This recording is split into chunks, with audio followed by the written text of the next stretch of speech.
Well, of course, it's only easy if you know the answer, and of course, the Fire and Rescue Service delivers home safety visits to anyone within the community.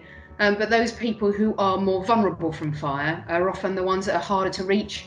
Often older members of the community who are living quite independent lives and don't realise their vulnerability and don't realise they need the help and support.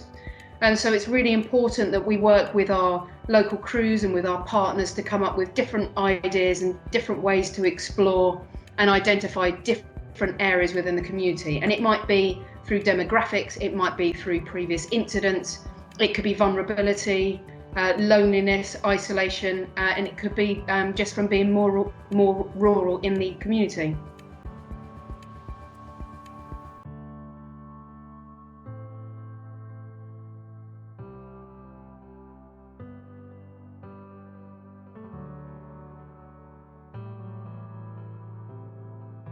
So I approached the GP practice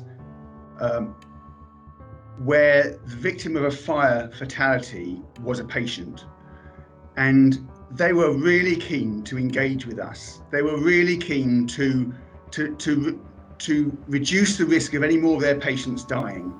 And what they said to me was, if you sort out the information sharing governance, we will share data with you and you can make our patients safer.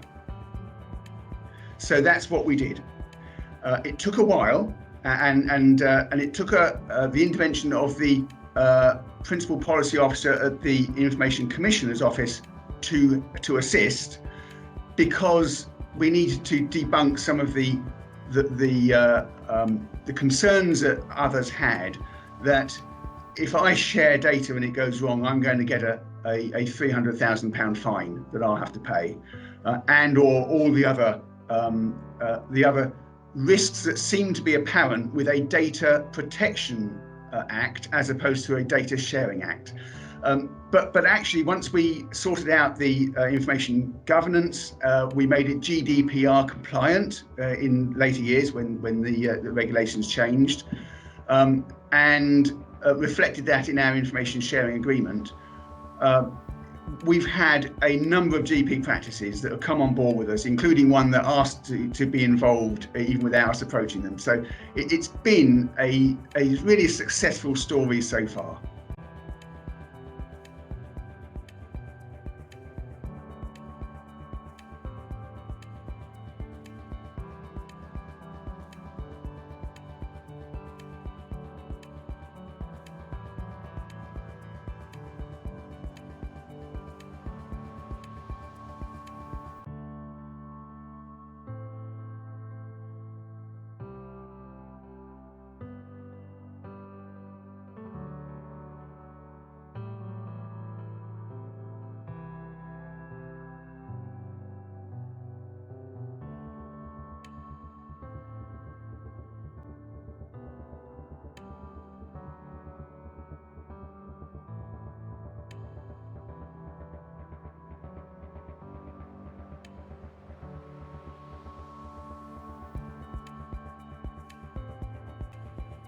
We wanted to try and reach a different group of people, and we wanted to use behavioural insights to try and get them to change and recognise what they're doing could put them in danger of having a fire.